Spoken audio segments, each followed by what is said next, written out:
Ош ТВ телеканалынын эфирин жаңылыктар маалымат программасы улантат. Саламатсыздарбы? Алгач бүгүнкү программанын негизги мазмуну менен таанышып алыңыздар. Ыстык көл районунун акими Жапарбек Орбонов кармалган айтылууда. Баткенде сексуалдык зомбулук ишин жабууга аракет кылган делип, милициянын 3 кызматкери кармалды. Оштогу мектептерге 10 000 парта стул алуу пландалып, эскиздери тандалды.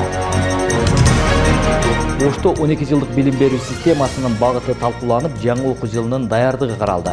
Мындай меморандумда биз транспорт министрлиги менен, курулуш министрлигинин дагы буюрса түзүлөт. Эң негизги максаты баягы квалификация алуу, жакшы кадр даярдоо.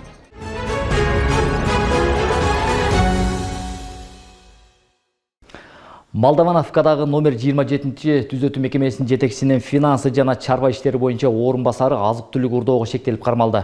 Бул тууралуу жаза аткаруу кызматынан билдиришти. Маалыматка ылайык, кылмышка шектелген ички кызматтын капитаны Mercedes-Benz Sprinter үлгүсүндөгү кызматтык жана Kia жеке унаасы менен 340 литр өсүмдүк майын, 40 килограмм картошка алып чыгууга аракет кылган. Чогултулган материалдар прокуратурага өткөрүлүп, тергөө иштери жүрүп жатат деп айтылат маалыматта. Баткендин Кадамжай районунда сексуалдык зомбулук боюнча кылмыш ишин жабууга аракет кылган делип, милициянын 3 кызматкери кармалды. Бул тууралуу УКМКдан маалымдады. Атайын кызматка 15 жаштагы кыздын бир нече жолу сексуалдык зомбулукка турушканы тууралуу маалымат түшкөн. Милицияга өспүрүмдүн атасы кайрылган. Бирок райондук ички иштер бөлүмүнүн тергөөчүсү, айылдык милиция бөлүмүнүн башчысы жана аймактык милиция кызматкери менен ич ара сүйлөшүп, 1 миллион сом пара алуу менен шектүүлөрдү жоопкерчиликтен бошотууга макул болгон дешти УКМКдан. Маалыматта белгиленгендей, тинтүү учурунда милиционердин унаасынан 200 000 сом, тергөөчүнүн бөлмөсүнөн жабырлануучу менен арыз ээсинин көрсөтмөлөрү өзгөртүлүп, кылмыш ишин козгоодон баш тартуу боюнча каршы көрсөтмөлөр, тосма арыздарды камтыган тергөө материалдары табылган.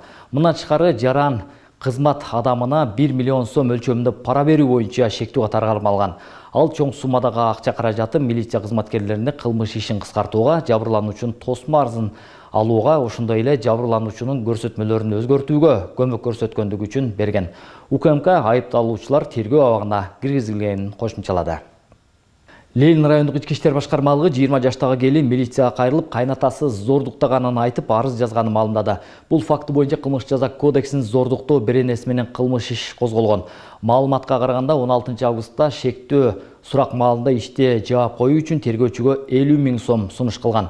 Учурда ага зордуктоо менен катар пара берүү беренеси боюнча да кылмыш иши козголуп, Бишкек шаардык милициянын убактылуу кармоочу жайына киргизилди. Учурда тергөө иштери улантылып жатат. Бишкек шаарынын Октябрь райондук соту Айтурган Маматкулованын өлүмү боюнча күбөсүн күнөөлүү деп таап, 3 жылдык мөөнөткө пробациялык көзөмөл колдонгон. Бул тууралуу соттон бүгүн билдиришти. Өкүмгө ылайык Маматкулованын жолдошу кылмыш жаза кодексинин 128 беренесинин 1-бөлүгү менен күнөөлүү деп табылган.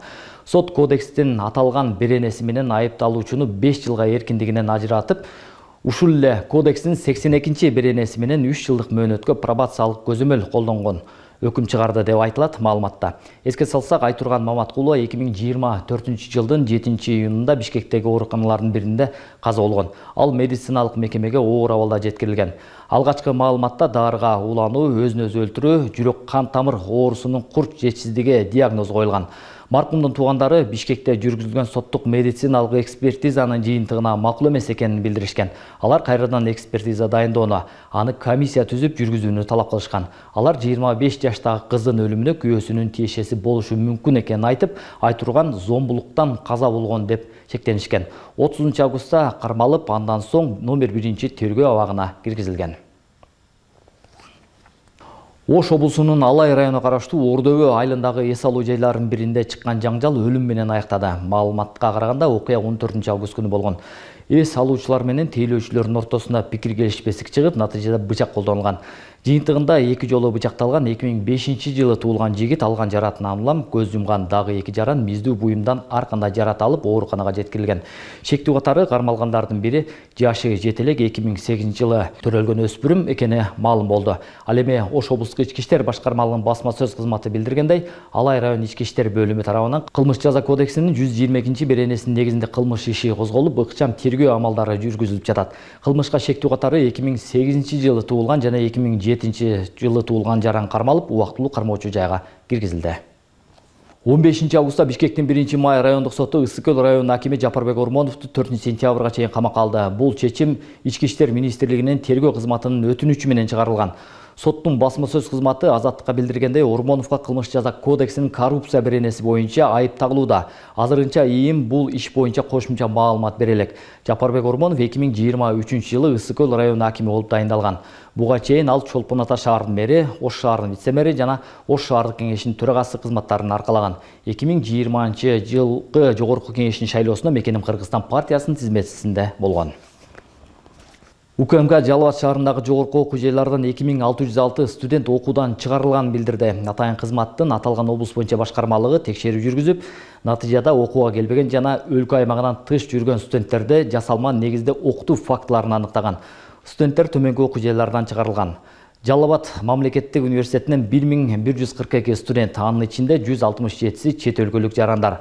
Кантөрө Токтомаматов атындагы эл аралык университетинен 895 студент, Заманбап эл аралык университетинен 497 студент, Борбордук Азия эл аралык медициналык университетинен 58 студент, Жалал Абад эл аралык университетинен 14 студент. Мындан тышкары кызмат милдеттерин талаптагыдай аткарбагандыгы үчүн 4 кызматкер ээлеген кызматтарынан бошотулган.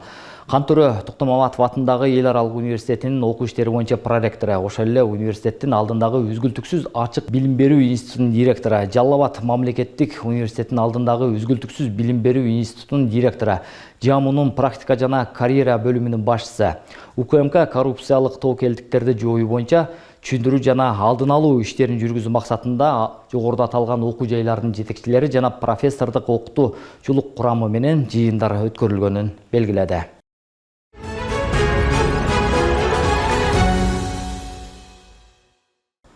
Ош шаарындагы билим берүү форумунда 12 жылдык билим берүү боюнча билим берүүнүн артыкчылыктары жана кемчиликтери талкууланды.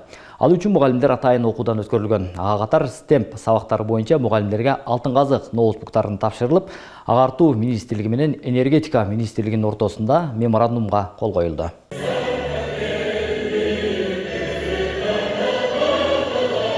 Жаңы окуу жылында өлкө аймагындагы бардык мектептер 12 жылдык окуу системасы менен билим бере баштайт. Мамлекеттик жана предметтик стандарттар толугу менен кабыл алынган. Ал үчүн 1000ден ашуун мугалимдер атайын окуудан өткөрүлгөн. Ага катар улуттук маанидеги санариптик платформаларда кабыл алынган. Быйыл өзгөчө жыл. Анткени 12 жылдыкка биринчи жолу өтүп атабыз. Өтүп бүттүк. Мамлекеттик стандарттар, предметтик стандарт түп тамырынан бери кабыл алынды. Миң мугалимдерди окуттук. Мына акыркысында завучтарды 1700 завучтарды тынымсыз окутуп чыктык. Ошол биринчи жолу толугу менен санариптик технологияларды, платформаларды улуттук. Анткени ар бир окуучунун мугалимдин персоналдык маалыматын сактоо иретинде. Бүтүндөй улуттук бул баягы платформалар иштелип чыкты жана бул платформалар ар бир балага бекер болуп эсептелинет. Быйылкы жылы жаңы окуу жылына убадаланган ноутбуктар STEM сабактары боюнча мыкты деп табылган мугалимдерге берилди. Алар атайын киргизилген программанын негизинде окуучуларга билим берет. Форумдун жүрүшүндө мектептер менен жогорку окуу жайлардын өз ара байланышы талкууланып, мамлекеттик программаны ишке ашырууда аткарылган иш-аракеттер жөнүндө баяндамалар жасалды. Эми мындан ары ушул бүтүндөй мазмундук колдоо, кийинчерээк мына технологиялык колдоо азыр толугу менен мугалимдерге алтын казык ноутбугун Кыргызстанда жыйналган ноутбукту президенттин программасы менен бекер берилип жатат. Ал бекер берилгенден мурун ичинде бүтүндөй предметтик мазмундагы интерактивдүү пайдалануучулук, бүтүндөй сабакты кантип өткөндөн баштап мугалимге эң чоң жасалма педагогикалык ассистенттердин баары иштелип берилип атат. Кеңешмеде агартуу министрлиги менен энергетика министрлигинин ортосунда меморандумга кол коюлду. Анда эки тарап квалификациялуу адистерди даярдап чыгууда ар тараптык кызматташтыкты өркүндөтүп, биргеликте иш алып барышат. Алдыда бул сыяктуу келишимдерди транспорт жана курулуш министрликтери менен да түзүү мерчемделүүдө. Бизде билим берүү системасында башталгыч кесиптик билим берүү 93 билим берүү уюм бар. Алардагы баягы ушул 12 жылдык реформанын алкагында аларда да көп өзгөрүүлөр болуп атат. Биринчиден биздин максат биздин именно ички рынокко квалификациялуу жакшы кадр даярдоо. Ошондуктан бүгүн энергетика министрлиги менен меморандум түздүк. Бул кандай? Азыр биз баягы дуалдык системага өтүп атабыз. Бул эмнени мааниси кандай? Студенттер биргеликте окуп дагы и иштейт бир жердечи. Анан мындай меморандум дагы транспорт министрлиги менен курулуш министрлиги менен дагы буюрса түзүлөт. Вот эң негизги максаты баягы квалификациялуу, жакшы кадр даярдоо, анан баягы үзгүлтүксүз окууда практикадан да өтүү. Алдыда агартуучулардын эмгек акыларын көтөрүп, окуучулардын жетишкендиктерине жараша кошумча сыйакы дагы берүү пландалууда. Ал үчүн атайын комиссия түзүлгөн. Мындан сырткары мугалимдерге да ар тараптык колдоо көргөзүлөт. Изденүү, жаңылануу, усулдарды жакшыртуу сиздердин кесиптик милдетиңиздер. Биз бул үчүн жагымдуу шарттарды түзүп жатабыз. Жаңы мектептер курулууда, заманбап ноутбуктар берилүүдө, жаңы муундагы окуу китептери даярдалууда. Бирок эң негизгиси ар бир окуучуга камкордук менен мамиле кылуу. Ар бир бала өзгөчө, ар биринде талант бар. Иш-чарага Ош шаар жана облустан келген 400дөн ашуун мугалим жана мектеп директорлору катышты. Буга чейин 1700 окуу бөлүмүнүн башчылары атайын окуудан да өтүп келишкен. Алар 12 жылдык окуу долбоору жана санариптик платформалар балдарга билим берүүдө ыңгайлуу шарттарды түзөт дешет. Быйылкы жаңы окуу жылында 12 жылдык билим берүүгө кадам таштап жаткан учурда мамлекеттик стандарттар, предметтик стандарттар, окуу пландары жана ошондой эле жаңы окуу китептерин кайсыл класстар тактаны окугандыгы жана ошондой эле окуу китептеринин кайсы класстар окуйт, кайсыл окуу программасы менен окугандыгы тууралуу кеңири маалыматтарды алды. Жана ошондой эле бүгүнкү күндөгү санариптештирүү алкагында жүрүп жаткан мектептеги жумуштар, ал болсо электрондук күндөлүк, мектепке каттоо системасы, булар биздин жумушубузду бир топко жеңилдетет. Ушул тапта өлкөдө 2377 мектеп бар, анын ичинен 2173 мамлекеттик, 2400 жеке менчик мектептер. Анда баш аягы 1 491 000 бала билим алат. Белгилей кетсек, билим берүү кызматкерлеринин август педагогикалык республикалык форуму жыл сайын өлкөнүн бардык аймактарында өткөрүлүп келет. Толбай Фурканбеков, Урмат Умарбеков, Ош ТВ. Ош шаарындагы мектептер үчүн 10 000 стул сатылып алынат. Калаада 70 мамлекеттик билим берүү уясы болсо, парталардын эскилиге жетип 85% алмаштырууга муктаждык бар. Алар союз мезгилинен бери колдонулуп келет. Жаңы окуу жылын даярдыктар текшерилген шаар башчысы бүгүн жаңы парталардын үлгүлөрүн көрүп, буйртма берүүгө тапшырма берди. Ош шаарындагы мектептердеги эмеректер көйгөй жаратып келет. Бири кичинекей, бири чоң отургучтар, сынган столдор. Мындай көрүнүш бүгүн шаардагы мектептердин 85%-ын түзөт. Маселен, номер 8 Максим Горький атындагы мектеп союз мезгилинде курулган. Ошол учурда камсыздалган парта, стулдар азыркыга чейин колдонулуп жатат. Мындагылардын эскилиги жетип, чекеси сынып, бир нече окуучунун формасы илинген учурлар болуп турат. Эскилиги жеткен парталар быйыл жаңы окуу жылына да колдонулат. Бир партабыз чоң болуп, бир кичинекей столдор жамалган, бардыгы жамалган. Жыл сайын биз 2-3 жолу ремонт кылабыз. Бул өзү негизи союз мезгилден калган. Мына канча сварка кылынган. Союз мезгилинен калган эмелер. 1-2 столду уже мынакта көрсөтөм, мына көрдүң жамалган. Жыл сайын мына сваркаланат, мына сварка кылгандар. Сваркаланат, 2-3 жол менен сваркаланып кайра сынат. Уже срогу да бүткөн да бул столдордучу. Эскини эптештирип колдонуп жаткан мугалимдер жыл сайын жаңы окуу жылында актап, сырдап гана калууга жетет. Алмаштырууга чоң каражатты талап кылышат дешет. Шаарда мамлекеттик 70 мектеп болсо, дээрлик бардыгында абал окшош. 85% жаңылоого муктаж. 2019 жылы шаардык билим берүү башкармалыгы ошондой эле ата-энелердин демөөрчүлүгү менен 5 класска парта, стулдар алмашылган. Ошол жылдан кийин бир дагы парталарыбыз алмаша элек. Мына мэрибиздин демилгеси менен учурда парталар алмашылат деп атат. Бул дагы биз үчүн өтө кубанычтуу кабар. Учурда биз дагы табыштама бердик. Табыштамада 450 дана парта, 900 отургуч керектелүүдө. Эми бул көйгөй толук эмес, жарым-жартылай чечилип жатат. Калаадагы мектептердин окуу жылына болгон даярдыгын текшерген шаар башчысы абалды билип, быйылкы жылга 10 000 парта, стулу менен камсыздап бермей болду. Ал үчүн жаңы эмеректердин үлгүсү дагы тандалды. Могу качественный, могучу бул ЛДС эмес, бул фанера экен да, бул фанера экен, көрдүңүзбү? Мына стулдор дагы мыкты экен. Мунун стандартизациядан өткөрүштү вообще. Тигилерге караганда качественный болорчу. Тетин алып берчи сулчугун. Могу жакшы экен сулчук, Бул да фанера экен. Анын үстү гана мынасында айырма болуп атат да.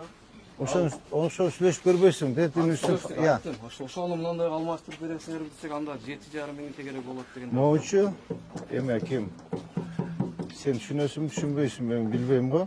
Мына фанера булар эметпейт да. Жанагы илгерки жеке айттык, илгерки союздун партасы, ошолор бардык фанера да. Булар фанералар мында прессованный фанера, прессованный. Булар суу тийсе дагы көппөйт да. Жаш балдар эметет, жанагы разбухает же. Көбөйт көп кетет. Ошондо көппөйт да, булчу. Көппөйт бул. Долговечный болот. Бирок сучуги жактырмаган сонун экен. Бул жолу алынмак болгон парта стулдардын сапаты жакшысы тандалды. Буга чейин айрым мектептер алган парталардын сапаты орто же болбосо сапаты начар чыккан. Ал эми шаардык билим берүү башкармалыгы өткөн жылы 500 гана жаңы парта отургучу менен сатып алган. Ал жаңы мектептерге гана берилип, эски мектептер камсыздалбай келет. Былтыркы жылы где-то 500 тегерегине парта алып бердик.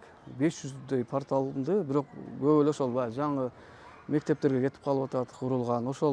Ушулга бөлүнгөн акчалардан эле ошол жаңы мектептердин курулушунун жасалгылоо иштерине кетип калып атат, идиш аягына кетип калып атат.